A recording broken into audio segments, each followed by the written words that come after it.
I'm Dr. Erica Sarr. I'm the clinical director of General Path at the Meadows, and I'm here at the ITAP conference in 2018 talking about something that's a little different. I always like to pick topics that are connected to the field of sex addiction, but we know that addiction is such a complex kind of topic and phenomenon in human experience that the people who come to our treatment offices and end up in the rooms with us are really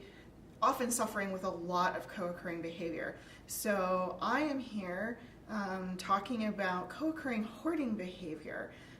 specifically around some anecdotal stuff around digital hoarding, because that's a growing science that we have now. Some studies are starting to be done about the phenomenon of digital hoarding, how it has some of the similar underpinnings of analog hoarding that we kind of know from sort of classic stories like the Collier brothers, or the TV shows that have been out there about that phenomenon and the treatment thereof. So in general, if we're not really going to talk too much in depth about hoarding treatment as like if you were to go into an animal hoarded house or a really hoarded house. There are excellent specialists that work in that area, but I want to kind of talk about rethinking the concept of hoarding and how it might be applicable to someone working with sex addicts, and also thinking about asking some questions, because how this kind of came up for me is at our residential treatment center, we got kind of a big influx of folks that obviously weren't there for the treatment of a hoarding disorder, but as part of their sex addiction practice or as kind of a sidebar from loved ones, started to talk about that behavior. So I think a really important sort of conceptual reframe, if you're thinking about hoarding, is we've for years had classified it or thought about it as a part of an obsessive compulsive disorder, right? But what the science kind of shows is that while about a third of people with OCD will talk about having some kind of hoarding behavior, only about a quarter of people with hoarding behavior will report having some kind of OCD. So it's not really the same creature. They might travel together, there might be some overlap, but it's not really the same. But some of the factors that are really crucial in hoarding might be really important to think about when considering helping folks with sex addiction, particularly in the area of digital hoarding and pornography. So some of the things that come up around this are, that's really crucial, is that we're finding that hoarders have some really intense information processing difficulties. They have challenges with categorizing things, meaning in analog world, they could have their children's photographs, a bill from 7 months ago, and a dirty spoon on a table, and they can't really categorize the value of all those objects the same way a non-hoarder would. They might say they were all equally valuable in some way. Now think about that from a digital world where it's easy to get access to thousands of files very quickly. If you're using peer-to-peer networks and things like that, people have a hard time differentiating between what's the picture I went looking for, or what's the one song that I originally went searching for, and all of the thousands of options or millions of options that I was provided, maybe downloaded, have stored and saved and sorted or not. And how do I kind of pick out what was really valuable to me? So what are the photos of my family trip that I really do want to save, and what were just random photos that I thought were kind of cool at the time, like 7 years ago? And that's a real challenge, particularly if you start thinking about pornography and sex addicts and the emotional valence that might go along with certain images of pornography, and how triggering it might be, unlike kind of a hoarder, and like a hoarder actually, to have to go through and sort those things out, where all of them might have varying degrees of emotional valence, but also for an addict, which is a little different, could potentially be triggering for their addiction. So they're looking for their family photos, they're looking for important work documents, and they have to sift through sort of the digital hoard of pornography and other files that can be really triggering for them. Now, in my talk, I'm going to talk in more detail about some other co-occurring addictions that might foster that same kind of digital hoarding kind of think about like workaholics and the need to have like their hands on every piece of data and information. And we know that when we think about cross addiction like workaholism and things like that, we're talking about some of the same emotional drivers that drive hoarding. So hoarding, unlike OCD, is both positively and negatively rewarded. So think about it this way. Most people with OCD who have hoarding behaviors often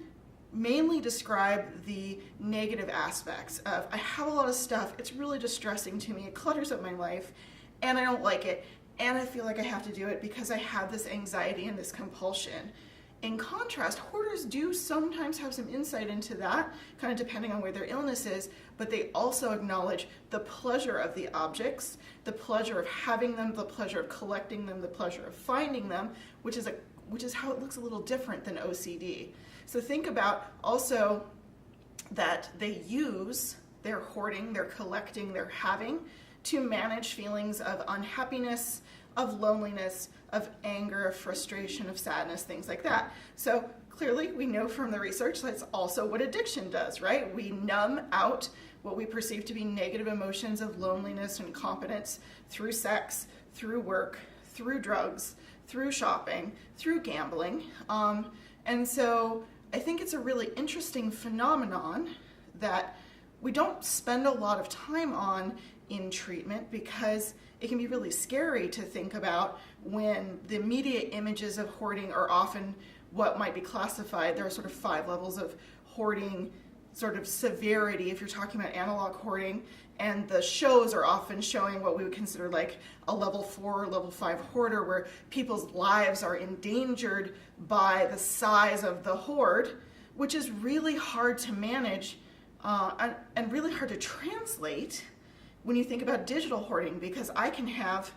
100 terabytes of images on a tiny little box that's about that big, and it might psychologically be impeding my life because I spend hours organizing and sorting and thinking about and adding to, but my floors aren't collapsing, it's not soaked in the ammonia of like animal urine, all the things that we associate with the life and death threats of analog hoarding, right? So